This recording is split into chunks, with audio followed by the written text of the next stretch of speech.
Kita saat ini berada di Majelis Riyadhus Shalihin, tapi sebelumnya karena kita menghadapi bulan Sya'ban, perlu kami hadirkan sedikit tentang Sya'ban. Bulan Sya'ban adalah bulan yang diperhatikan Nabi di saat orang pada lupa dan lalai memperhatikan bulan Rajab dan bulan Ramadan. Nabi memperhatikan bulan Sya'ban secara khusus karena dianggap bulan Sya'ban itu pada waktu itu telah dilalaikan dan dilupakan oleh hamba Allah karena sibuk di bulan Rajab, ibadah di bulan Rajab, dan sibuk bulan Ramadan. Sehingga Sayyidah Aisyah berkata dalam hadis yang diriwayatkan oleh Imam Bukhari dan Imam Muslim, karena Rasulullah SAW bahwasanya baginda Nabi SAW itu yasumu, berpuasa di bulan Sya'ban, berpuasa hatta naqula la yuftir, sampai kami katakan dia itu tidak berbuka. Wa yuftir hatta naqula la yasum, bahkan pernah suatu ketika di bulan itu Nabi pernah berbuka dan hampir tidak berpuasa. Jadi pernah ditemukan Nabi itu puasa banyak sekali di bulan itu, di bulan Sya'ban, dan juga pernah juga hampir tidak berpuasa. Wa ma ra'aitu, kata lanjutan hadis ini, kata Siti Aisyah, wa ma ra'aitu Rasulullah, aku tidak melihat baginda Nabi sallallahu alaihi wasallam istakmala, menyempurnakan siyam syahrin, puasa sebulan, illa Ramadan, kecuali bulan Ramadan. Tidak pernah Nabi itu menyempurnakan puasa bulan Ramadan. Wa ma ra'aitu aktsara siyama minhu fi Sya'ban, dan aku tidak melihat Nabi itu puasa itu banyak di hari-hari kecuali di bulan Sya'ban. Artinya yang ditemukan oleh Siti Aisyah, Nabi Muhammad puasa penuh di bulan Ramadan, dan bulan Sya'ban itu juga banyak berpuasa. Dalam riwayat lafadznya Imam Muslim, Nabi mengatakan, Siti Aisyah dikatakan bahasanya karena Nabi itu yasumu Sya'ban kullah. Bahkan di dalam riwayat lain disebutkan Nabi pernah puasa bulan Sya'ban itu semuanya. Wa kana yasumu Sya'bana illa qalila, dan Nabi puasa di bulan Sya'ban kecuali sedikit. Ini menunjukkan perhatian Nabi dengan bulan Sya'ban. Mari kita selagi Nabi perhatian dengan bulan tersebut, padahal Nabi pahalanya sudah tak kurang-kurang, dosa pun tidak ada, tapi pun demikian beliau semangat berpuasa di bulan Sya'ban. Ayo kita hidupkan di bulan Sya'ban dengan beribadah. Ya, beribadah puasa, khususnya yang punya utang, sempurnakan utang-utangnya di bulan Sya'ban, karena bulan itu bulan diperhatikan Nabi SAW. Dan ini bulan diangkat amal. Bulan-bulan seperti ini, bulan Sya'ban itu bulan persiapan di bulan Ramadan. Jadi agar kita ibadah di bulan Ramadan maksimal, ayo kita bersiap-siap di bulan Sya'ban. Baik, singkat saja ini, karena sudah pernah kami hadirkan secara panjang lebar tentang Sya'ban dan apa yang dibalik bulan Sya'ban. Kemudian ada lagi sebagian orang meramaikan malam nisfu Sya'ban. Apakah diperkenankan yang demikian itu? Kok ada orang mengkhususkan di bulan Sya'ban? Ketahuilah ibadah di hari apapun boleh dan di bulan apapun boleh, apalagi di bulan Sya'ban yang Nabi memperhatikannya. Adapun spesial di malam nisfu Sya'ban memang ada di sana isyarat dari baginda Nabi tentang kelebihan malam nisfu Sya'ban. Dalam hadis yang diriwayatkan oleh Sayyidina Mu'adz bin Jabal, ini Imam Ibnu Hibban mengatakan hadis sahih, Imam Tabrani mengatakan rijalu thiqat, perawinya adalah orang yang bisa dipercaya. Di situ bahwasanya Nabi sallallahu alaihi wasallam qala, berkata, innallaha, Allah sesungguhnya, yattali'u ala, innallaha tabaraka wa ta'ala, yattali'ullahu tabaraka wa ta'ala, Allah subhanahu wa ta'ala melihat. Setiap saat Nabi melihat, setiap saat Allah melihat hambanya. Akan tapi jika disebut secara khusus berarti ada pandangan khusus. Allah mengetahui semua yang terjadi pada hambanya, dan Allah melihat kita kapanpun dan dimanapun. Akan tapi di saat diulang dengan kalimat khusus dan pesan khusus, berarti di situ ada pandangan yang khusus dari Allah. Yattali'ullahu tabaraka wa ta'ala, Allah melihat ila khalqihi, kepada makhluknya, lailatan nisfi min Sya'ban, di malam nisfu Sya'ban. Jadi Allah melihat khusus kepada hambanya malam nisfu Sya'ban. Bagaimana cara pandangan Allah kepada hambanya? Ya pandangan khusus. Jadi kalau pandangan khusus kepada seorang hamba yang berdosa adalah dengan pengampunan. Hamba Anda terkasih dengan rahmat, tambahan rahmat dan berkah. Jika Anda tidak punya dosa berarti dipandang dengan rahmat, ditambah berkah, kalau punya dosa diampuni. Dan kata Nabi, wa yaghfiru, dan Allah akan mengampuni li jami'i khalqihi, kepada semua makhluknya. Allah melihat, kemudian setelah itu Allah membagi-bagikan pengampunan di malam nisfu Sya'ban, nah, di jami'i khalqi kepada semua makhluknya, illa li musyrikin aw musyahin, kecuali dua orang yang tidak mendapatkan pengampunan dari Allah di malam nisfu Sya'ban, yaitu musyrik, orang yang menyekutukan Allah, kemudian yang kedua dari ahli iman, orang yang musyahin, punya kebencian dan dendam serta permusuhan dengan saudara.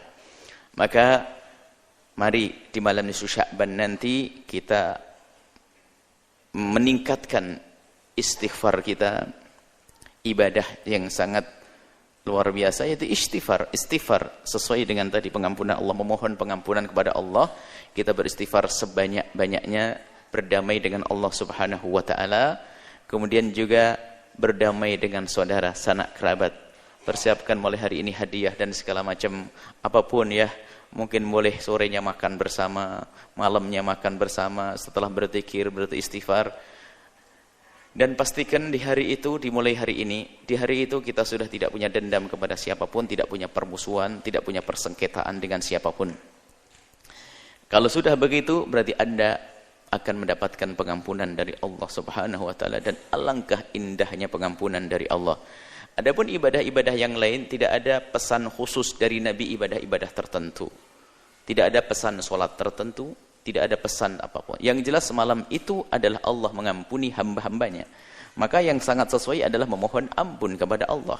Dan kecuali orang yang mempunyai permusuhan, maka ayo kita jaga iman agar tidak termasuk orang yang menyekutukan Allah. Yang kedua adalah ayo berdamai dengan sesama manusia dengan menghilangkan dendam, dengki serta permusuhan. Adapun yang ingin melakukan sholat di malam hari itu, di malam sebelumnya pun juga boleh, maka yang ingin melakukan sholat malam itu juga boleh. Apakah sholat hajat, sholat tasbih, atau sholat yang lainnya diperkenankan. Ya, jadi diperkenankan sholat apa saja, sholat hajat, mengulang hajatnya banyak, hajat keluarga, hajat bisnis, hajat ini, hajat boleh. Lakukan sholat sebanyak-banyaknya malam itu, dan lakukan zikir sebanyak-banyaknya malam itu, dan istighfar sebanyak-banyaknya malam itu. Adapun jika ada amalan sholat khusus yang selama ini dilakukan sebagian orang, mohon niatnya saja diluruskan. Niatnya adalah niat sholat hajat diulang-ulang. Atau sholat-sholat sunnah yang selama ini Anda ketahui, rubah niatnya dengan niat yang demikian itu. Mungkin setelah bangun malam Anda tahajud. Atau mungkin Anda ba'diyah isya'nya, 2 rakaat plus 2 rakaat. Kemudian Anda melakukan sholat awabin, sholat antara maghrib dengan isya, yang dilakukan sebagian beberapa 2 sampai 6 rakaat. Anda bisa gabungkan itu semuanya sehingga sampai terhitung berapa rakaat sekuat Anda. Jadi yang jelas di malam itu tidak ada himbauan khusus sholat tertentu, tapi kalau Anda ingin melakukan sholat tentu tidak dilarang.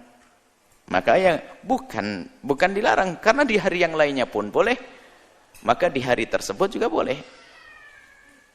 Innalillahi fi ayyami dhahrikum nafahat. Allah itu mempunyai nafahat. Biarpun hadis ini diperselisihkan para ulama, Imam At-Tabrani meriwayatkan bahwa Allah itu mempunyai nafahat dalam setiap saat tertentu. Nafahat itu adalah karunia yang sifatnya maknawi, rohani, batini.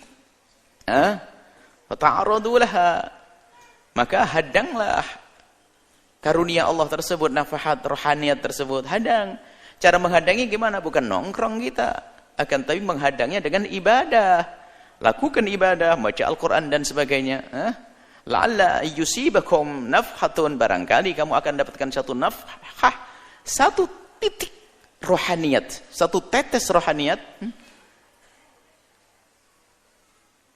sehingga menjadi sikap falan tasqau abadan, dalam riwayat ba'daha abada, sehingga kau tidak akan menjadi orang yang bakal sengsara selamanya. Jadi perlu kalau ada berita bahwasanya di hari itu, bahkan dalam riwayat Nabi pergi di suatu ketika dalam hadis yang lain, faqattu Rasulullah, kata Siti Aisyah, aku kehilangan Rasulullah. Karena itu jatahnya Siti Aisyah. Kemudian faida huwa bil baki, tak taunya fa kharajtu, keluar Siti Aisyah, faida huwa bil baki, Nabi di Baki. Di Baki, di antara masjid Nabi dengan makbarah kuburan itu adalah namanya Baki. Di Baki itu kuburan di situ, Nabi di sekitar itu. Kemudian Siti Aisyah datang. Kemudian ya Rasulullah menegur, kata Aisyah, ya Aisyah, atakhafina ayahifallahu alaika wa rasuluh. Apakah kamu kenapa ke sini Aisyah? Apakah kamu takut Allah dan Rasul menyanyiakan kamu? Enggak. Kata Rasulullah, inni dhanantu dhahabta ila ba'di nisa'ika. Aku kira kamu ke istri yang lain ya Rasulullah. Faqala Rasulullah menjawab, ya, nazalallahu subhanahu wa ta'ala kama qala Rasul, Allah subhanahu wa ta'ala turun lailatan nisfi Sya'ban. Maksudnya turun Allah adalah memberikan rahmat secara khusus, memberikan karunia secara khusus lailatan nisfi Sya'ban, di malam nisfu Sya'ban. Fayaghfiru, dan Allah memberikan pengampunan li aqtaro, lebih banyak min adadi sya'ri ghanami kilabin, lebih banyak daripada bilangan bulu dombanya Bani Kilab. Jadi Bani Kilab itu adalah satu kabilah yang paling kaya punya kambing, punya domba. Dan itu bulu dombanya suruh hitung. Maksudnya nggak usah dihitung bulunya. Maksudnya Allah akan berikan pengampunan seluas-luasnya. Nah, artinya Nabi melakukan, mengkhususkan juga. Artinya Nabi malam itu juga melakukan sebuah kebaikan. Maka dari itu, alangkah indahnya, alangkah baiknya kalau malam itu kita hidupkan seperti para salafun saleh menghidupkan, dan Anda tidak perlu merasa bingung kalau ternyata ada orang yang mengatakan itu adalah amalan bid'ah. Anda sudah mengerti, yang mengatakan bid'ah itu memang biasa, sedikit-sedikit mengatakan bid'ah, kan sudah ada jelas dari Nabi SAW bahwa malam itu adalah malam istimewa pengampunan. Dan apa layaknya pengampunan? Ya kita minta ampun, kan begitu. Anda minta ampun, Anda mencari waktu itu, menanti hari itu. Maksudnya apa? Nabi memberitahu kalau bukan karena menghimbau kita. Menghimbau tidak harus berkata bacalah istighfar, enggak. Kalau orang cerdas, Anda akan paham.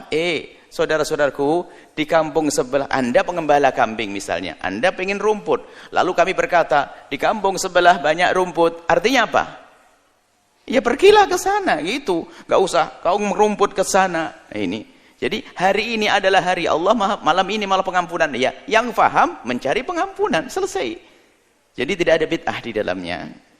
Asalkan yang Anda amalkan adalah amalan-amalan yang diajarkan Nabi SAW seperti istighfar, silaturahim, dan seterusnya. Ini saja insya Allah untuk persiapan kita memasuki bulan Sya'ban.